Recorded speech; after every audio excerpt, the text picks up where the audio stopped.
పులివెందులలో మాజీ ముఖ్యమంత్రి వైఎస్ జగన్మోహన్ రెడ్డి ప్రజా దర్బార్ నిర్వహిస్తున్నారు. ఒక్కసారిగా అందరి లోపలికి వెళ్లే ప్రయత్నంతో కార్యకర్తల తోపులాటలో కిటికీ అద్దాలు పగిలాయి. పులివెందులలో ఎటువంటి రాళ్ల దాడి జరగలేదు. పార్టీ కార్యాలయం వద్ద ఎటువంటి నినాదాలు చేయలేదు. కేవలం వైఎస్ జగన్మోహన్ రెడ్డిని చూడ్డానికి ప్రజలు ఆతురతతో ఒకరిపై ఒకరు తోపులాట జరిగింది. పులివెందుల డీఎస్పీ వినోద్ కుమార్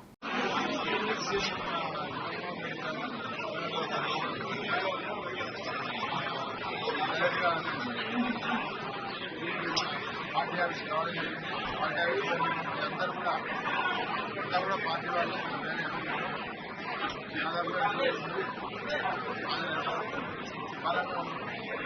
లోపలికి తెచ్చే క్రమంలో లోపల ఉంటూ బయట నుంచి అందరినీ పంపించడం జరుగుతూ ఉంటుంది.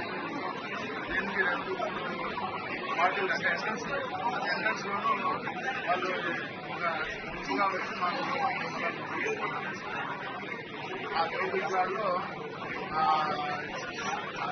కొన్ని రెగ్యులరైజ్ చేస్తూ మనుషులు లోపలికి పంపించడం చేస్తున్నారు. ఇక్కడ డ్రోన్ బిల్డింగ్ అనేసి అంటా ఉన్నారు. ఇక్కడ కార్యకర్తలు ప్రయత్నించిన ఆస్కారం లేదు. అలాగే అద్దాలు పడినాయి, అద్దాల మీద రోడ్డు పడిపోయినాయని కూడా అనుకున్నాను. అది ఏమైందంటే ఈ అన్ని కూడా క్రాషెస్ ఉన్నాయి. వీళ్ళందరూ కూడా ఈ పుషింగ్ అది క్రాక్ ఇచ్చింది. మిగతా విషయాల్లో అంతా కూడా సవ్యంగా జరిగిపోతా ఉంది. 10 నిమిషాల్లో ఉండగా సీఎం గారు బయలుదేరుతారు.